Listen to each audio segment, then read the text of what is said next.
Cuando los artistas comienzan a trabajar en una obra, y ya sea cualquier tipo de artista, en el campo de la pintura, de la alfarería, en el campo de la escultura, ellos tienen en mente una idea que ellos desean plasmar, ya sea en el lienzo, ya sea en el barro, etcétera. Esa idea puede estar en su imaginación o puede ser tomada de un modelo real que el artista está tratando de plasmar, de reproducir en alguna forma. No siempre en una forma literal. Hay cierto tipo de arte que no representa las cosas en la manera en que nosotros la vemos, pero el artista tiene en su mente una idea que de alguna forma u otra él desea representar. Pero la obra del artista requiere de un modelo, ya sea real o imaginario. Los padres cristianos también tenemos una obra que realizar en la vida de nuestros hijos. Dios ha puesto sobre nuestros hombros la responsabilidad de moldear el carácter de nuestros hijos, la inigualable tarea de moldearlos de la misma forma que un alfarero moldea el barro. Y para realizar esta labor convenientemente no basta con tener un buen deseo. Al igual que el artista, nosotros necesitamos un modelo apropiado que imitar. Necesitamos buenas motivaciones que nos alienten en medio del desaliento, a seguir adelante en medio de la pesada tarea que significa moldear el carácter de un niño. Y finalmente necesitamos un método apropiado que nos permita llegar a la meta que nos hemos propuesto. Así que el anhelo de todo padre cristiano no puede ser, no debe ser, la de criar hijos decentes. Ese anhelo lo tienen los paganos decentes, pero los cristianos no somos paganos adecentados, somos hijos de Dios y por lo tanto nuestra meta no puede ser otra que la de criar nuestros hijos en el temor de Dios. Así que hermanos, no son hijos decentes lo que queremos, son hijos piadosos, y la piedad no es otra cosa que reflejar o el reflejo del carácter santo de Dios. Así que crecer en piedad es crecer en la imitación del carácter de Dios. Él es el modelo que nosotros como artistas debemos modelar en la vida, en el carácter de nuestros hijos. Sabemos que en esa tarea hay una labor que solo Dios puede realizar. Solo Dios puede cambiar el corazón de carne de nuestros hijos, de piedra, de nuestros hijos por un corazón de carne. Solo Dios puede obrar en ellos el arrepentimiento y la fe.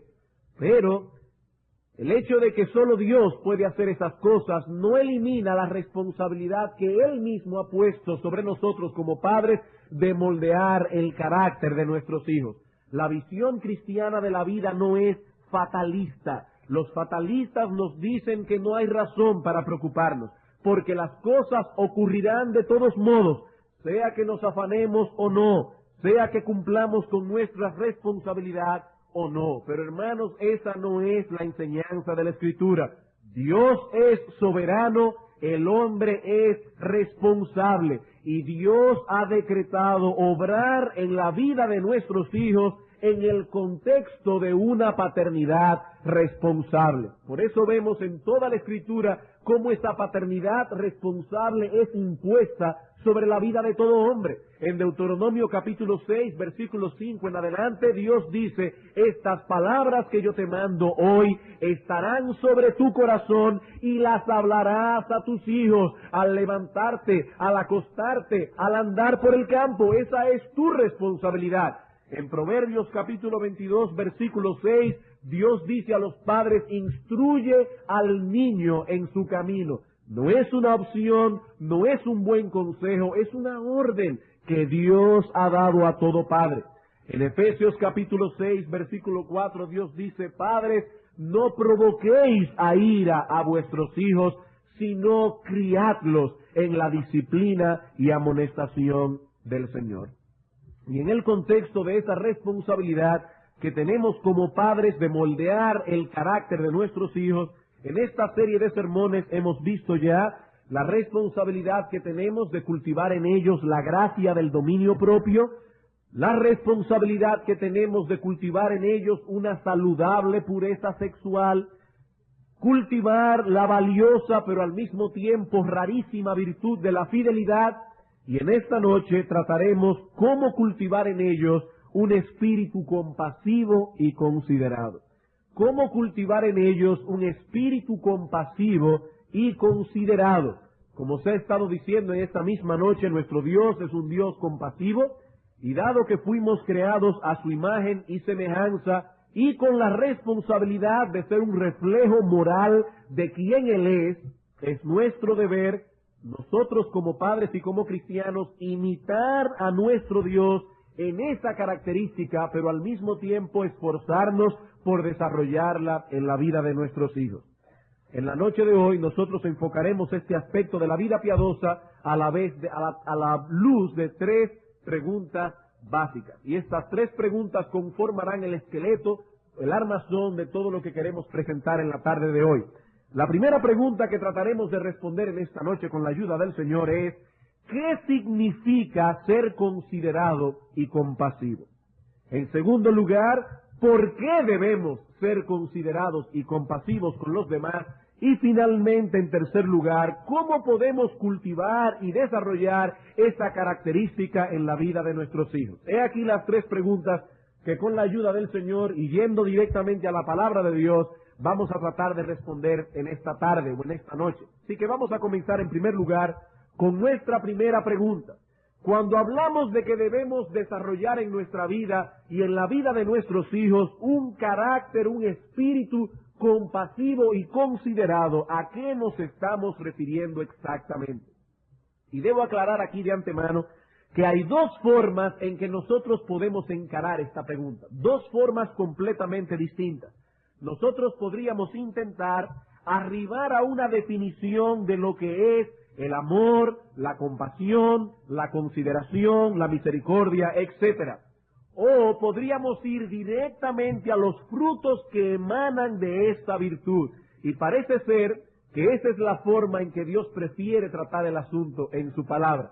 No irse a una definición abstracta o teórica de lo que es el amor, de lo que es la compasión, de lo que es la consideración, sino que la Escritura trata el tema de una forma más práctica. ¿Cuáles son las cosas que emanan de un carácter compasivo? ¿Cuáles son las cosas que emanan de un corazón tierno y amoroso? Por ejemplo, en 1 Corintios capítulo 13, no vamos a estudiar ese texto, pero ustedes conocen ese pasaje muy bien. El apóstol Pablo nos dice allí que el ejercicio del amor envuelve ciertas cosas que nosotros debemos hacer y ciertas cosas que no debemos hacer. El apóstol Pablo dice: el amor hace esto, hace esto, hace esto. El amor no hace esto, no hace esto, no hace aquello. Amar a una persona desde la perspectiva bíblica no es otra cosa que esforzarnos hasta el sacrificio, si es necesario, por hacer con otra persona lo que debemos hacer, mientras nos abstenemos al mismo tiempo de hacer lo que no debemos hacer. Hermanos, eso es el amor. No es algo muy complicado. Es simplemente esforzarnos por hacer con otra persona lo que debemos hacer, mientras nos abstenemos al mismo tiempo de hacer lo que no debemos hacer. Pablo no nos da allí una definición teórica de lo que es el amor. Tampoco enfocó el amor desde un punto de vista emocional o sentimental. Él no nos dice allí: cuando tú amas a una persona, el ritmo de tu corazón se acelera lentamente cuando pasas al lado de ella. Pablo no habla acerca de esas cosas. Él se va al terreno de la práctica, a cosas tangibles, palpables que podemos evaluar. Y nos enseña allí cuáles son aquellas cosas que el verdadero amor lleva a cabo, cuáles son aquellas cosas que el verdadero amor no hace, aún en los momentos que tenemos deseos de hacer. Eso es el amor. Así que para describir lo que es la compasión, lo que es la consideración, los cuales son frutos directos del amor, vamos a tomar el mismo punto de partida del apóstol, enfocando primeramente el aspecto negativo y luego el aspecto positivo. Para comenzar con el aspecto negativo, vamos a Romanos capítulo 13, los versículos 8 al 10. ¿Cuáles son aquellas cosas que el amor nos mueve a abstenernos de ellas? Romanos capítulo 13, versículos 8 al 10. Dice el apóstol Pablo allí: no debáis a nadie nada, sino el amaros unos a otros. El amor es una deuda que todos tenemos los unos con los otros. Es una deuda que todos debemos esforzarnos por pagar, porque el que ama al prójimo ha cumplido la ley, porque no adulterarás, no matarás, no hurtarás, no dirás falso testimonio, no codiciarás, y cualquier otro mandamiento en esta sentencia se resume: amarás a tu prójimo como a ti mismo. El amor no hace mal al prójimo, así que el cumplimiento de la ley es el amor. Como hemos dicho en otras ocasiones, la ley moral es o constituye los ojos del amor, mientras que el amor es el corazón palpitante de la ley. El amor sin la ley es ciego. La ley sin amor es farisaico. El amor sin la ley es antinomianismo. La ley sin el amor es fariseísmo. ¿Y qué nos dice el apóstol Pablo aquí? Que el amor genuino nos frena de hacer conscientemente cualquier acción que sea dañina para nuestro prójimo. Versículo 10, el amor no hace mal al prójimo.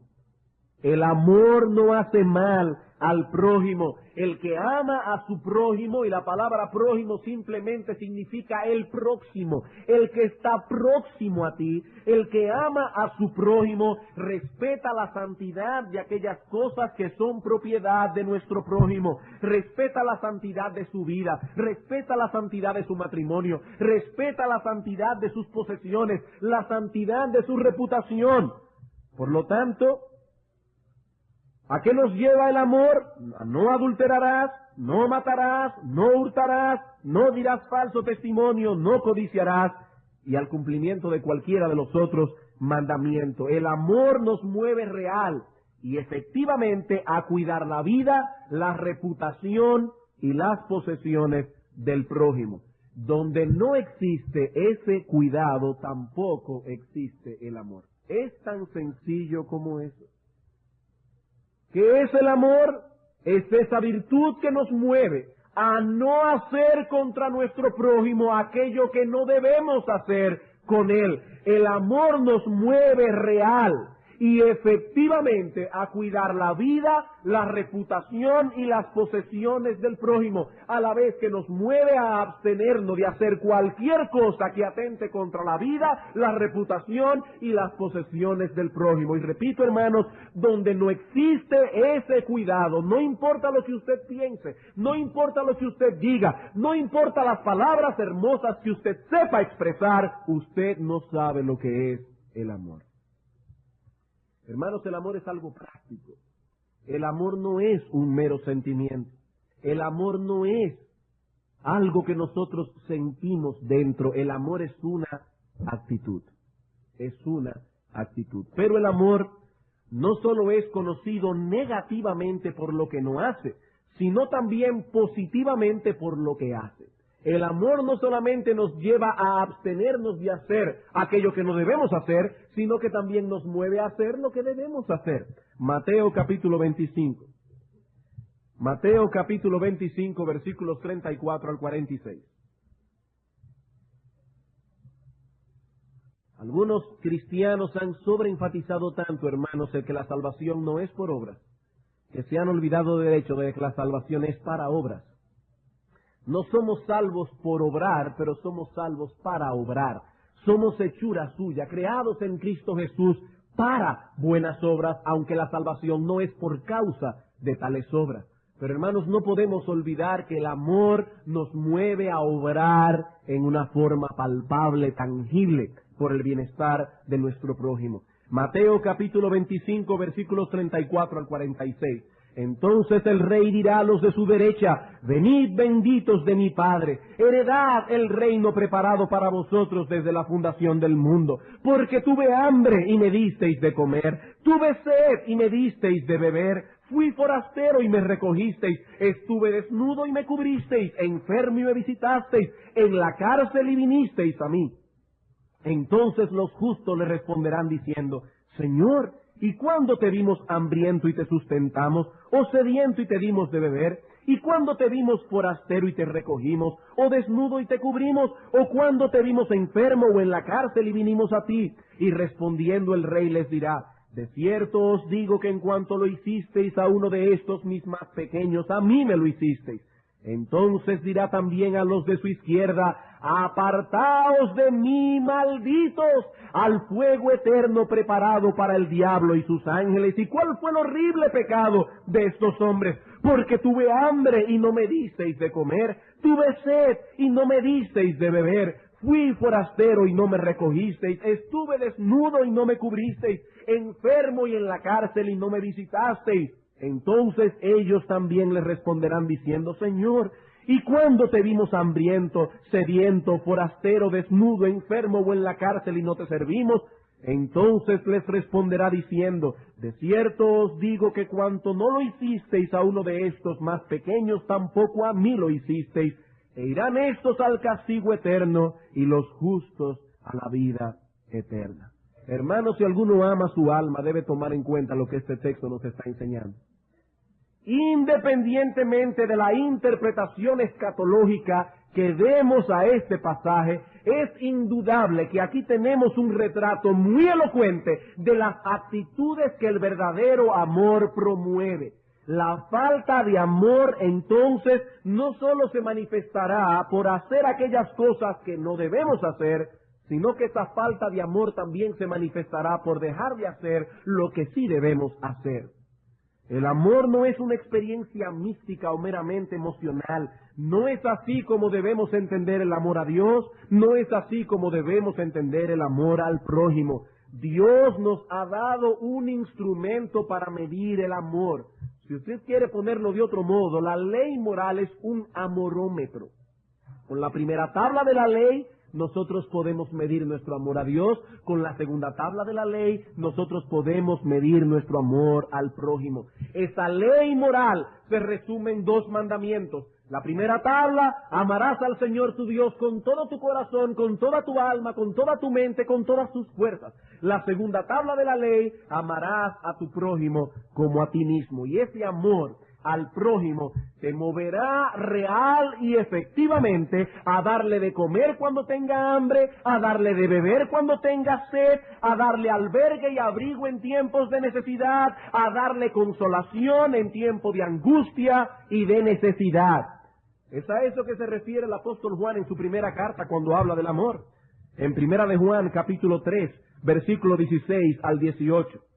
En esto hemos conocido el amor, en que Él nos dijo desde el cielo: oh criaturas, cuánto yo los amo.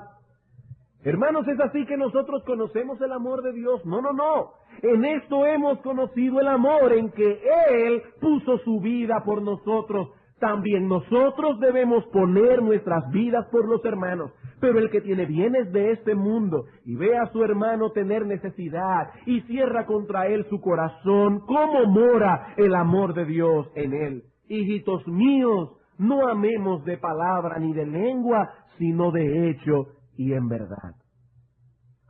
Hermanos, tal vez no se nos presente nunca la oportunidad de dar nuestra vida por un hermano, pero frecuentemente tendremos la oportunidad de manifestar el amor en una forma práctica y tangible con hechos más cotidianos, como los que leemos en Mateo capítulo 25. Pero hay algo más trascendental. Si miramos más de cerca el pasaje de Mateo capítulo 25, veremos que de acuerdo a ese texto, a la enseñanza del Señor, el infierno será poblado no únicamente por personas que roban, matan o adulteran. Ninguno de esos pecados es mencionado allí. El infierno también tendrá como ciudadanos eternos a muchas personas decentes, que nunca mataron, que nunca robaron, que nunca cometieron adulterio, pero se pasaron toda la vida cometiendo groseros pecados de omisión. Groseros pecados de omisión. Personas decentes que se olvidaron del amor. Personas decentes que se olvidaron de tener compasión por los enfermos, compasión por los hambrientos, por los angustiados, por los desechados. Y yo sé que algunos ya deben estar pensando, pero yo creía que la salvación era por fe y no por obra, y creías bien, porque esa es la enseñanza de la Escritura. No hay ninguna obra que pueda borrar nuestros pecados. El ser humano no es salvo por obras, sino solamente por la gracia de Dios, la cual obtiene por medio de la fe. Pero la Escritura enseña algo más. Somos salvos por la fe sola, pero la fe que salva nunca viene sola. Eso es lo que dice Santiago. ¿Crees tú que la fe muerta podrá proveerte vida? No, de ninguna manera. La fe verdadera produce frutos. O para usar el lenguaje del apóstol Pablo en Gálatas capítulo 5 versículo 6, la fe verdadera obra por el amor. Donde no hay tal amor, amigos que están aquí, no se engañen a vosotros mismos, tampoco hay fe. Y lo digo esto de verdad con un corazón pastoral, por amor a vosotros que están aquí, porque lo que más nos dolería sería llegar al cielo y encontrar que algunas personas se fueron al infierno directamente desde la silla de esta iglesia. Debemos evaluar nuestra fe por hechos tangibles. Donde no hay tales actos de amor, no hay fe, porque la fe verdadera obra por el amor. Así que al hablar de la compasión y del amor, estamos tocando un aspecto muy sensible de la vida cristiana. En Mateo capítulo 25 no se nos dice que los hombres se salvarán haciendo estas cosas. Tampoco nos enseña ese texto que todos los que hacen tales cosas son cristianos, porque el hombre natural exalta el altruismo, exalta las buenas obras. Por eso existen instituciones de personas no cristianas, humanitarias, que socorren a las personas necesitadas. Por eso se premian en el mundo a hombres que se esfuerzan por hacer cosas y promover el bienestar de los demás hombres. Por eso está el Premio Nobel de la Paz y otros premios que los hombres dan a los otros hombres. Así que este texto no enseña que toda persona que haga alguna de las cosas que están allí es necesariamente cristiana. Pero lo que sí enseña este texto es que aquellos que como un patrón de vida omiten hacer tales cosas, están demostrando con ello que la gracia de Dios no ha actuado en sus vidas, no importa lo que ellos digan. Lo que sí enseña el texto es que una persona que como patrón de vida omite esas responsabilidades que están allí, esa omisión está declarando que tal persona no conoce la gracia de Dios. En Primera de Pedro capítulo 1 versículo 22 se nos dice que un corazón amoroso y compasivo es un fruto directo de la obra regeneradora del Espíritu.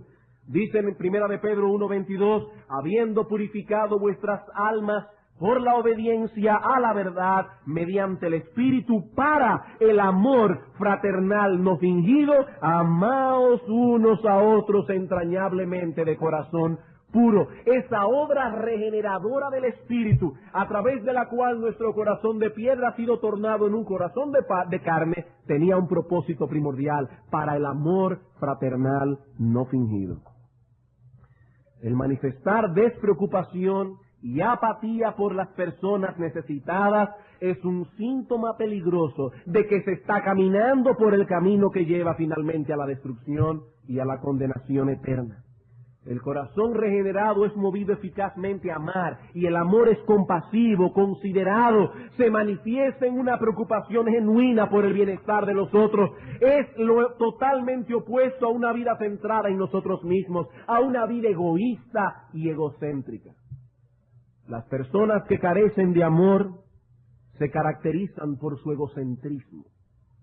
Su vida, sus conversaciones, sus pensamientos, sus preocupaciones giran alrededor de ellos mismos. Cuando hablan es usualmente de sí mismos, de sus problemas, de sus logros, de sus aflicciones o de sus alegrías. El asunto es que de un modo u otro ellos terminan siendo siempre, invariablemente, los protagonistas de sus conversaciones. Difícilmente se preocupan por escuchar a los demás, difícilmente se involucran en los problemas de los demás, en proveer una palabra de alivio o alguna dirección espiritual que arroje luz para la solución del conflicto de otro. Sus cosas son tan importantes a sus ojos que no tienen tiempo para visitar al enfermo o para orar por ellos en su aflicción. Y si lo hacen, si oran por ellos, es con una intercesión fría, ritualista, desprovista de compasión y de interés real. Hermanos, el Señor nos dice que esta es una característica típica de aquellos que van transitando por el camino que lleva al infierno. ¿Y saben qué es lo más peligroso de esto? Que se puede transitar por ese camino sin estar envueltos en pecados escandalosos. Se trata de pecados de omisión y por lo tanto de una naturaleza más sutil. Cuando el Señor revela la falta de amor de estas personas, ¿saben lo que ellos preguntaron? Señor, ¿y cuándo ocurrieron esas cosas? Son pecados sumamente sutiles. Si se hubiese tratado de ladrones, de homicidas, de adúlteros, y el Señor les hubiera dicho en el juicio final, ustedes recuerdan las veces que se escaparon de su casa para ir con otra mujer, se hubieran quedado con la boca callada porque ellos sabían que era así. ¿Recuerdan ustedes las veces que evadieron el impuesto sobre la renta? ¿Cómo tenían 2 libros en su empresa? ¿Recuerdan las veces que les robaron al Estado? ¿Recuerdan cómo ustedes llevaron una vida llena de odio, llena de envidia, llena de ira?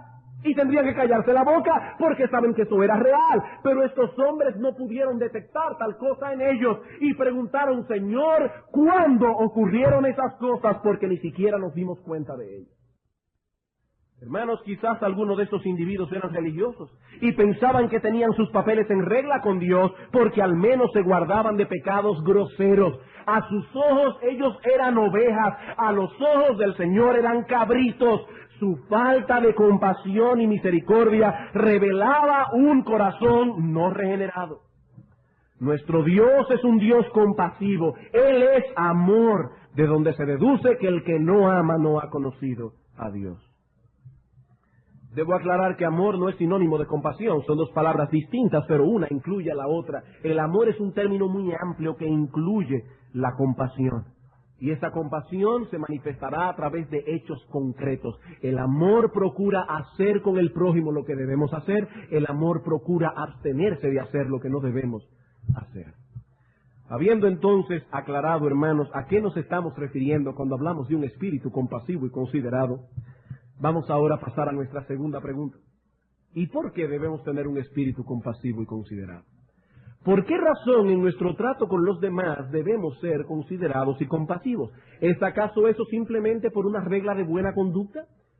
¿Porque debemos ser corteses? ¿Porque eso lo manda el libro de moral y cívica? No, no es únicamente por eso, es por una razón mucho más profunda. El cristianismo es una religión que produce frutos correctos por motivaciones correctas. Es una religión de motivación. No solo es importante lo que hacemos, sino también por qué lo hacemos. Y en este caso particular, debemos tener motivaciones correctas para no caer en ninguno de los 2 extremos que el hombre tiende a caer en su trato para con los demás. El hombre impío, dice la Biblia, que es como el mar en tempestad. Él siempre está en un extremo o en otro. El hombre piadoso es balanceado y nosotros debemos procurar ese balance y la única manera de llegar a ese balance es entendiendo el por qué. ¿Por qué debemos ser considerados y compasivos? Por un lado, algunas personas ven al hombre simplemente como un animal racional. La biología moderna ve al hombre así. Es un animal racional, restándole de ese modo la dignidad con que Dios invistió al ser humano. Por ejemplo, en Mateo capítulo 10, versículo 31, el Señor dice, no os preocupéis, vosotros valéis más que muchos pajarillos. No es lo mismo un gorrión que un hombre. Y en Mateo 12:12, el texto que leímos esta mañana, el Señor dice a los judíos, ¿cuánto más vale un hombre que una oveja? Y aunque la sociedad protectora de animales nos quiera decir que somos iguales, no somos iguales. No es lo mismo pegarle un balazo a un gorrión que pegarle un balazo a un hombre. No es lo mismo matar a un mime que matar a un hombre. No es lo mismo. Dios dice en su palabra que el hombre posee una dignidad especial. No somos animales racionales. No. Nosotros somos otra cosa. Pero por el otro lado tenemos a aquellos, entre los cuales penosamente algunos cristianos, que han sobreenfatizado la dignidad del ser humano, perdiendo de vista que somos miembros de una raza caída. Y estas personas se ponen roncos en sus gargantas proclamando que debemos aumentar y acrecentar la autoestima del hombre. Hermanos, eso no lo enseña la palabra de Dios. La palabra de Dios se encuentra exactamente en el punto medio de ambos extremos. La Escritura nos dice que el hombre es un ser que se encuentra en una terrible condición espiritual. Somos esclavos del pecado, merecedores de la condenación eterna, desprovisto de toda vida espiritual y sin la menor capacidad de escapar de semejante condición por nosotros mismos. Pero al mismo tiempo nos enseña que el hombre fue hecho a la imagen de Dios y que debido a esa imagen divina el hombre debe ser tratado con dignidad. El hecho de que pertenecemos a una raza caída no elimina esto. Es verdad que la imagen divina quedó distorsionada, no eliminada, pero sí distorsionada por causa de la caída. Así que en algunos la imagen divina es más borrosa que en otros.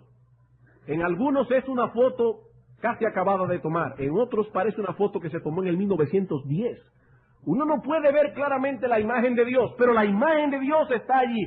Todo ser humano lleva consigo la imagen divina. Y por esa razón, no por ninguna otra, y por esa razón debe ser respetado y tratado dignamente. Vamos a ver dos textos bíblicos. Génesis capítulo 9. Génesis capítulo 9. Así que por un lado no debemos decirle al hombre, como algunos dicen hoy, tú eres valioso, tú eres valioso, tú eres valioso, debes incrementar tu autoestima. Pero por el otro lado tampoco podemos decirle al hombre, tú eres una basura, tú eres una basura, tú eres una basura. Ninguna de las dos cosas. La Biblia no se va a ninguno de los dos extremos. En Génesis capítulo 9, versículo 6, Dios dice, el que derramare sangre de hombre, es decir, el que intencionalmente le quitare la vida a otro hombre,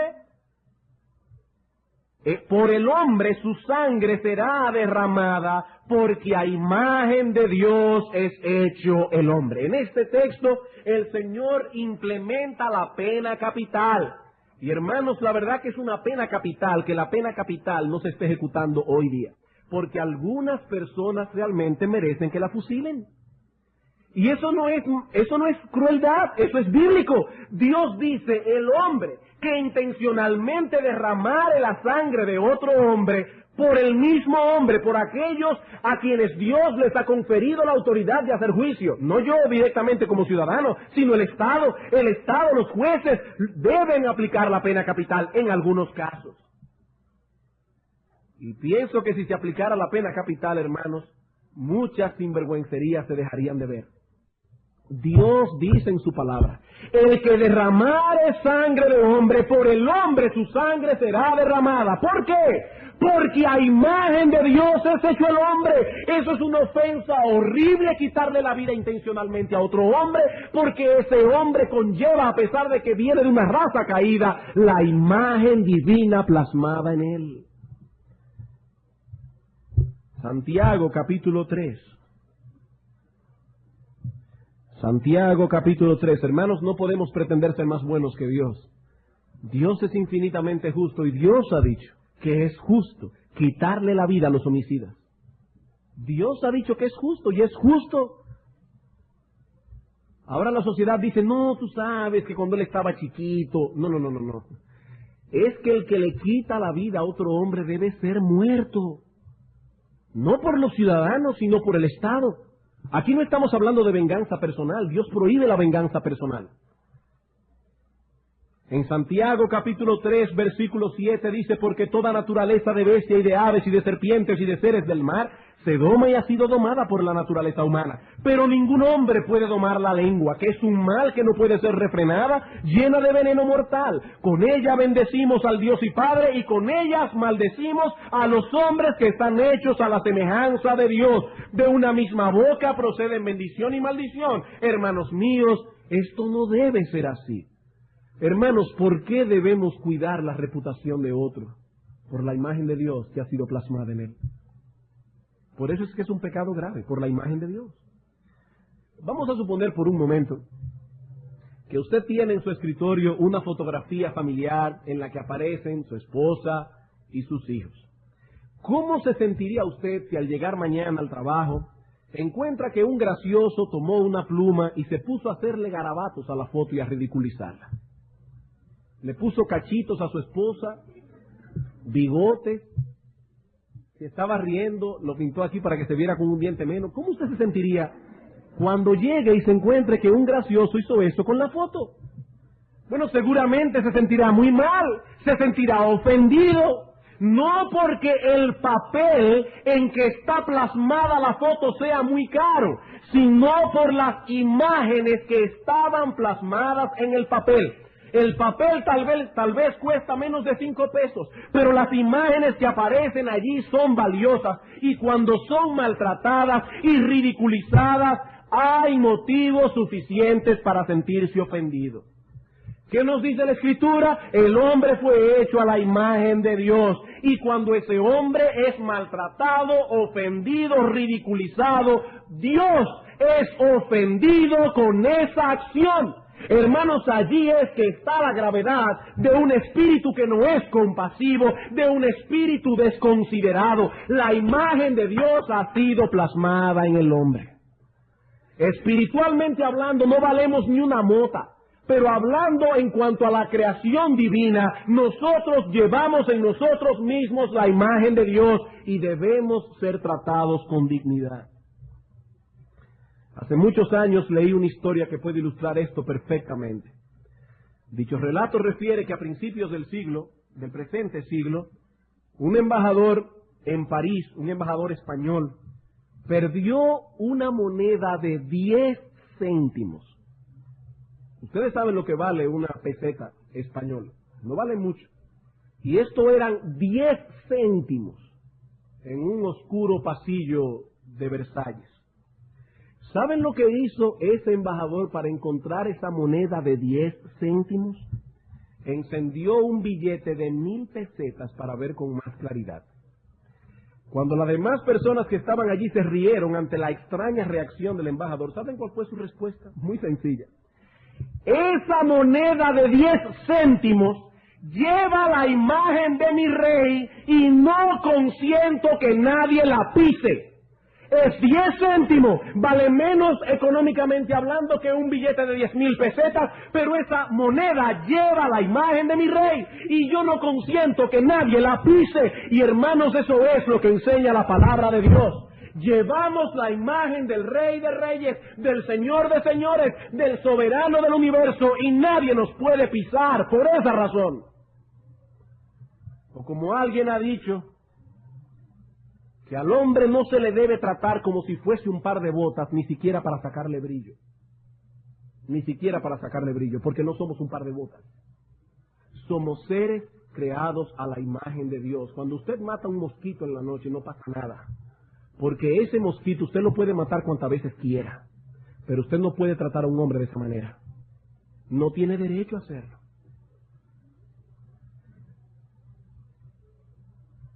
¿Cuál es entonces el mandamiento positivo que se desprende del hecho de que el hombre fue creado a la imagen de Dios? El mandamiento positivo es que todo hombre debe ser tratado honrosamente, con dignidad. Primera de Pedro capítulo 2, versículo 17. Hay un texto allí que hasta sus niños más pequeños pueden memorizar. Honrad a todos, amad a los hermanos, temed a Dios y honrad al Rey. ¿Pero qué dice el texto? Honrad a todos, a todos. Y darle honra a una persona no es otra cosa que tratarla como alguien importante. Darle honra a una persona es tratarla como si fuera alguien importante. Cuando somos desconsiderados con alguien, no lo estamos tratando como alguien importante, sino más bien como alguien que no tiene ningún valor, ninguna utilidad. Y hermanos, esta es la manera en que debemos tratar este asunto con nuestros hijos. Muchas veces hablamos a nuestros hijos de la compasión y de la consideración, pero cometemos el error de quedarnos en un plano horizontal, tratando el problema a un nivel muy humano, pero esa no es la manera en que la Escritura enfrenta esto. Supongamos por un momento que uno de nuestros hijos se burló de su hermanito o de alguna otra persona. ¿Cómo debemos nosotros como padres enfrentar este asunto? Algunos se limitan a hacer esto. Toman a su hijo, se lo llevan aparte y le dicen: eso que hiciste no estuvo bien. ¿A ti te gustaría que te tratasen de esa manera? Hermanos, eso es manejar las cosas a un nivel meramente horizontal. Quizás sería mejor hacerlo de este modo. Fulanito, la Escritura nos dice que el hombre fue hecho a la imagen de Dios y que por esa razón debemos honrarlo. Y si su hijo sabe leer, enséñele primera de Pedro 2:17. Si no sabe leer, léaselo. Ahí dice fulanito, honrad a todos. Y eso quiere decir tratarlo como alguien importante. Pero cuando tú te burlas de él, ¿piensas que estás tratándolo como alguien importante? ¿O más bien lo estás tratando como algo que no sirve? ¿Cómo te sentirías, fulanito, si alguien se burlara de un retrato de papi o de mami? Así también es desagradable delante de Dios que te burles de alguien que fue hecho a su imagen. Ese es el asunto. Eso es tratar las cosas verticalmente. Estamos enfrentando al niño con Dios y su palabra, llevándolo a analizar las cosas desde el punto de vista de Dios, no desde el punto de vista nuestro. Yo recuerdo que oí algo que me llamó muchísimo la atención, un caso así: un niño había hablado mal de otro niño, se había burlado de él. ¿Saben lo que hizo la madre? Lo llamó y le dijo: fulanito, ven acá. Yo quiero que tú saques todo el aire que hay dentro de ti. Respira y saca todo el aire que hay dentro de ti. El niño vació los pulmones hasta donde pudo. Le dijo: ahora yo quiero que tú hables. Por supuesto, el niño no pudo hablar, porque para hablar se necesita el aire. Eso es obvio, es lógico. Entonces esa madre le dijo: fíjate, fulanito, la Biblia dice que debemos honrar a todos. La Biblia dice que debemos tratar a las personas como personas importantes. Dios hizo el aire para que nosotros usemos ese aire para su gloria. ¿Sabes lo que tú has hecho? Tú has usado el aire de Dios para hablarle mal a una persona que ha sido hecha a la imagen de Dios. Has cometido un grave pecado. Dios no ha hecho ese aire para que tú lo utilices de esa manera. Dios ha hecho ese aire para su gloria. Tú no tienes derecho a usar el aire de Dios para hablar en contra de personas que han sido hechas a la imagen de Dios. ¿Saben lo que es eso? Atrapar la conciencia del niño y llevarlo al trono de Dios. Eso es amarrar la conciencia de un niño. Hermanos, no queremos hijos decentes, queremos hijos temerosos de Dios. Y la única manera de criar hijos temerosos de Dios es llevarlos y enfrentarlos con Él y su palabra. No estamos tratando aquí un asunto meramente humano. Es algo mucho más profundo. Es el honor de Dios que está en juego, y es el honor de Dios el que nos debe mover a tratar ese problema con nuestros hijos. Ellos deben saber que la razón primordial por la que deben ser considerados con los demás no es simplemente porque a ellos no les gustaría que lo tratasen de esa forma. Eso es muy humano.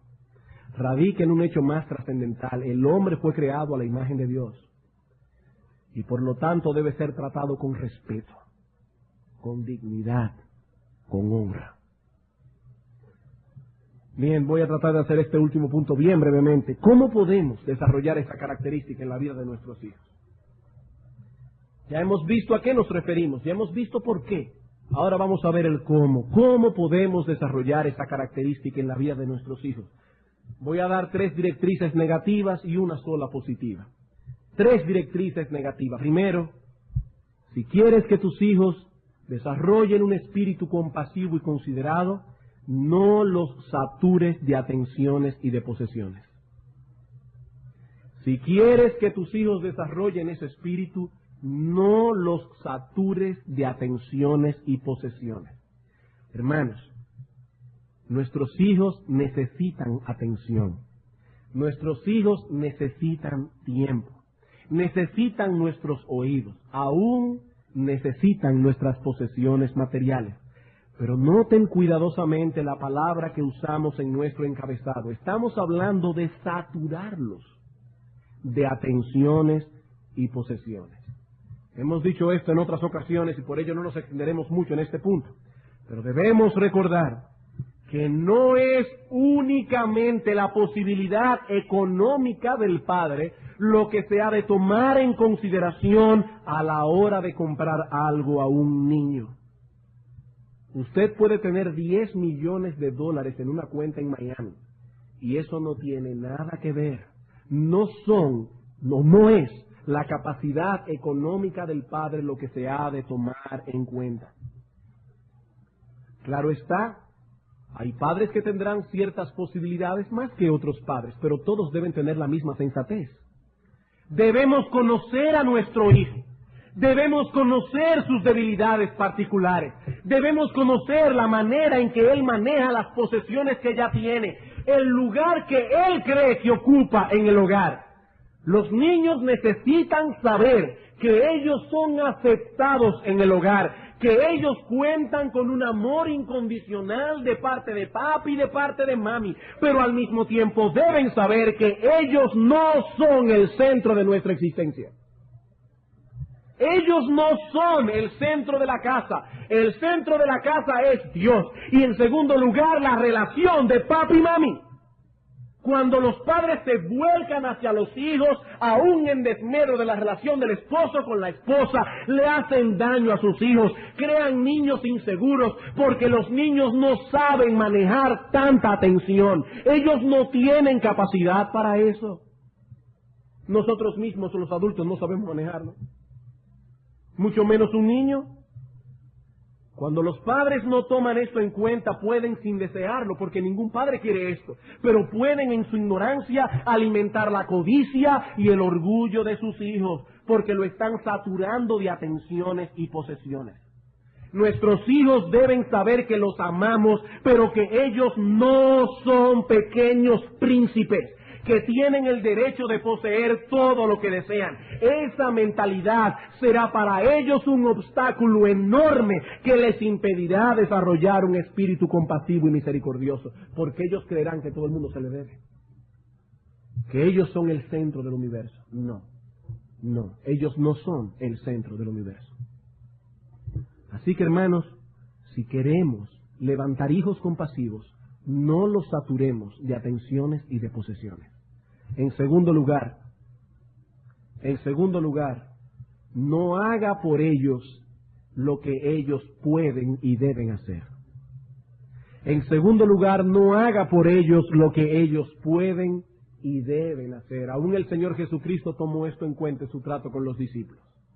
Cuando se paró delante de la tumba de Lázaro, había algo que solo él podía hacer: darle la vida al muerto. ¿Y qué hizo él? Con el poder divino que posee, le dijo: Lázaro, ven fuera. Pero habían otras cosas que los discípulos y las personas que estaban allí sí podían hacer. Ellos debían quitar la piedra, ellos debían desatar a Lázaro. Y Cristo no lo hizo. Él dejó que ellos lo hicieran. Una vez más cometeríamos aquí el error implicado en el encabezado anterior.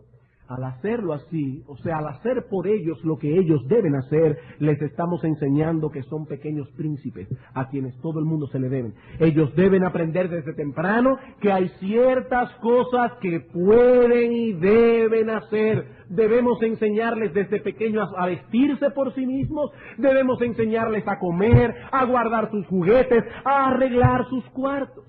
Hermanos, es triste cuando uno ve a un padre dándole la comida en la boca a un tajalón. Eso le hace daño a ese niño. Él debe aprender a comer, es algo que él puede y debe hacer. Le estamos enseñando que son pequeños príncipes. ¿Y saben por qué muchos padres violan esto? En ocasiones, y aquí debo confesar que yo he tenido que aprender mucho en este asunto. En ocasiones porque somos impacientes. Porque somos impacientes. Ellos no lo harán con la misma rapidez que nosotros lo hacemos, ni con la misma perfección. Entonces, ¿qué hacemos nosotros? Preferimos hacerlo nosotros y de ese modo vamos sistemáticamente castrando las capacidades de nuestros hijos. Los vamos anulando sistemáticamente y finalmente serán adultos buenos para nada. Hermanos, no hagamos por ellos lo que ellos deben y pueden hacer. Tercero, no los sobreproteja. No los sobreproteja. Hebreos capítulo 2, versículo 18.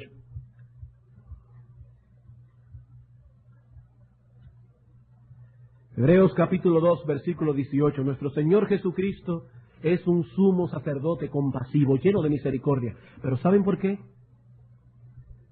Porque Él sufrió. Porque Él sufrió. Dice en Hebreos 2, 18, pues en cuanto Él mismo padeció, siendo tentado, es poderoso para socorrer a los que son tentados. Hay una íntima conexión entre ser compasivo y el padecer sufrimientos. Busque a una persona que tenga una gran capacidad de compasión y usted encontrará una persona que ha sufrido mucho en su vida.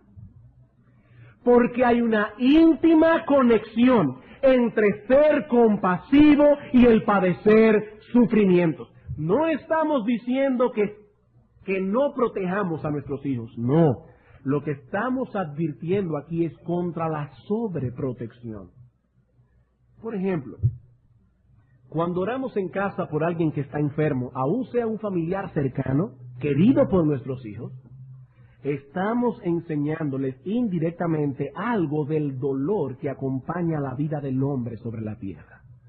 Habrá momentos en que se obviarán ciertos detalles del problema por razones de prudencia, pero no podemos llegar al extremo de envolver a nuestros hijos en una cúpula de cristal, haciéndole creer que vivimos en un paraíso, porque eso no es así. La vida humana está sujeta al dolor, a la enfermedad, a la tristeza, a la muerte, y nuestros hijos le hace bien ir de vez en cuando al cementerio. Eso es la vida humana. Nuestros hijos deben ser expuestos a esa realidad, aunque la prudencia nos dirá cuándo estarán preparados para cada cosa. No nos vamos a ir a un extremo, pero tampoco nos vamos a ir al otro extremo. Yo no voy a llevar a un niño de 3 años a una persona que acaba de ser desfigurada por un accidente de tránsito. La madurez de nuestros hijos nos irá indicando qué cosas ellos pueden o no deben saber, qué cosas ellos pueden o no pueden ver, a qué cosas ellos pueden o no pueden exponerse. Necesitamos prudencia, pero hermanos, no metamos a nuestros hijos en una cúpula de cristal. Y por último, el consejo positivo. Si queremos criar hijos compasivos, ellos necesitan un ejemplo a copiar.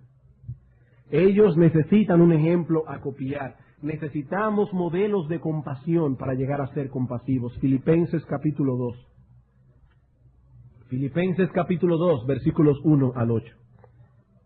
Dice el apóstol Pablo: por tanto, si hay alguna consolación en Cristo, si algún consuelo de amor, si alguna comunión del Espíritu, si algún afecto entrañable, si alguna misericordia, completad mi gozo, sintiendo lo mismo, teniendo el mismo amor, unánimes, sintiendo una misma cosa. Nada hagáis por contienda o por vanagloria, antes bien con humildad, estimando cada uno a los demás como superiores a él mismo, no mirando cada uno por lo suyo propio, porque eso es egocentrismo, sino cada cual también por lo de los otros. Pero inmediatamente Pablo pone el ejemplo. Haya pues en vosotros este sentir que hubo también en Cristo Jesús, el cual, siendo en forma de Dios, no estimó el ser igual a Dios como cosa que aferrarse, sino que se despojó a sí mismo, tomando forma de siervo, hecho semejante a los hombres, y estando en la condición de hombre, se humilló a sí mismo, haciéndose obediente hasta la muerte, y muerte de cruz. Cristo estuvo dispuesto a humillarse, Cristo estuvo dispuesto a servir, Cristo estuvo dispuesto a sufrir. Y Él es nuestro máximo ejemplo de compasión. Necesitamos nosotros como padres un modelo a copiar, pero ¿saben algo? Nuestros hijos también necesitan un modelo a copiar. Padres, es nuestra responsabilidad modelar delante de ellos esa compasión y esa consideración. Ellos ven la manera en que nos comportamos en casa, en nuestro trato con la esposa, en nuestro trato con ellos mismos, en nuestro trato con las personas que sirven en nuestra casa. No piense que ellos no están captando las cosas que suceden a su alrededor. Esas cosas están moldeando su carácter, para bien o para mal. Y hermano, yo te pregunto, ¿cuál es tu participación activa en el sufrimiento y las inquietudes de tu esposa? Porque son esas cosas las que están moldeando el carácter de tus hijos. ¿O cuál es tu involucración en el sufrimiento, la tristeza, el dolor, la ansiedad, los temores, las inquietudes de tus hijos? ¿Cuál es tu involucración? No, en eso he sido un modelo, porque mis hijos ven cómo salimos a visitar a los hermanos de la iglesia que están enfermos, vamos a las clínicas, lloramos por ellos en el devocional familiar. Todo eso está muy bien, pero no es suficiente, de hecho ni siquiera es lo más importante. La Escritura nos dice que debemos aprender a ser piadosos primero para con nuestra propia familia. Cuando nuestro hijo pasa por la terrible pena de que se le murió su gato o se le perdió, eso para él es importante, tan importante como lo es un negocio importante para ti. Es importante, tú dirás, pero es un gato. Sí, es un gato, pero es un gato que estaba en el fondo de su corazón. Y cuando ese gatico murió, cuando ese gatico se desapareció, eso le causó tristeza a tu hijo, eso le causó angustia, eso le causó dolor. Y la pregunta es, hermano, ¿qué tanto te estás ocupando tú en tu ocupadísimo tiempo de lidiar con esas inquietudes de la vida de tu hijo? De mostrarle compasión, de que tú estás allí para darle un brazo de apoyo en ese momento que para él es importante, en ese momento de dolor. Hermanos, es de ese modo que nuestros hijos serán influenciados positivamente para desarrollar un carácter compasivo, misericordioso. Cuando ellos vean a sus padres vivir esa compasión y esa consideración delante de ellos y sobre todo para con ellos mismos, para con ellos. Y descuidamos ese aspecto de la vida compasiva por estar demasiado envueltos en ser compasivos con los demás, ¿saben lo que va a suceder? Que tarde o temprano nuestros hijos comenzarán a sospechar de nuestras motivaciones y finalmente llegarán a la conclusión de que somos unos hipócritas. ¡Oh sí! Él está en todas las clínicas donde los hermanos están enfermos. Pero yo me corté el pie esta tarde montando bicicleta y mi padre no está aquí. A él no le interesa mi dolor. Y comienza el hijo a preocuparse por cuál será la verdadera motivación de su padre. Y saben, hermanos, lo triste de eso, llegarán a la conclusión de que somos unos hipócritas. Vivimos para mantener una pantalla para los demás, pero realmente no somos compasivos, porque no lo estamos haciendo con ellos. Oh, hermanos, vayamos a los evangelios para ver a Cristo allí ejerciendo compasión y misericordia. Para ver a Cristo allí llorando ante la tumba de Lázaro. Para ver a Cristo llorando con un gran clamor y con un gran dolor ante Jerusalén, diciendo: Jerusalén, Jerusalén. Cristo no dijo allí: los hombres no lloran. Yo no puedo darle esta imagen de debilidad a mis discípulos. Yo soy un macho. Solamente los hombres afeminados son los que lloran. No, hermanos, allí vemos a Cristo llorando ante la tumba de Lázaro, vemos a Cristo llorando ante Jerusalén, clamando con el corazón desgarrado por la ciudad que Él amaba. Hermanos, vayamos a los evangelios de rodillas delante de Dios y pidámosle al Señor que en oración que modele en nosotros esa misma compasión, porque Cristo es compasivo. Vamos a ver a Cristo en los evangelios y veremos allí lo que es un corazón que late con el dolor de otra persona. Y más aún, hermanos, pidámosle a Dios que nos conceda la gracia de poder modelar esa virtud en la vida de nuestros hijos. Hermanos, si esto es importante para la crianza de nuestros hijos, también es importante para la vida de nuestra iglesia. Nosotros los pastores pensamos que Dios está obrando en nuestra iglesia. No podemos decir que la comunión de los unos por los otros, con nosotros y la preocupación de los unos por los otros es la misma que años atrás, Oh no, hermanos, eso sería ingratitud, no reconocer que el Espíritu de Dios ha estado obrando en la vida de nuestra iglesia. Pero hermanos, hay mucho camino que caminar en ese sentido. Hay mucho camino que andar. Hermanos, todavía somos una iglesia demasiado profesional. Hermanos, nos falta calidez humana, nos falta amor filial, preocupación genuina los unos por los otros, ver una cara nueva en la iglesia, tragarte tu vergüenza, ir a preguntarle, hermano o amigo, ¿quién te invitó aquí? ¿Cuántas veces tienes viviendo esta iglesia? Y ojalá que no te pase como algunas veces nos ha pasado a algunos que te digan, tengo un año viniendo aquí, es la primera persona que se me acerca. Hermanos, eso no es una iglesia de Cristo. Eso no es una iglesia de Cristo. El mundo conocerá que somos discípulos de Cristo por la compasión que manifestemos los unos por los otros. Y aunque como pastor y no quisiera traer aquí una nota desagradable, porque en realidad Dios está obrando. Hermanos, nuestra iglesia no es lo que era hace unos años atrás. Pero todavía tenemos mucho camino que andar. Hay mucha compasión que desarrollar, mucho amor filial, preocupación genuina de los unos por los otros. Así que esto no solamente es pertinente para nosotros como padres, es pertinente para todos y cada uno de los miembros de Iglesia Bíblica del Señor Jesucristo. Porque si queremos mostrar una imagen genuina y fidedigna de lo que Cristo es, no lo haremos con una iglesia profesional, porque Cristo no era un profesional. Él era un hombre con corazón de siervo. Que Dios nos ayude, hermanos, a poder generar ese espíritu compasivo. Vamos a orar.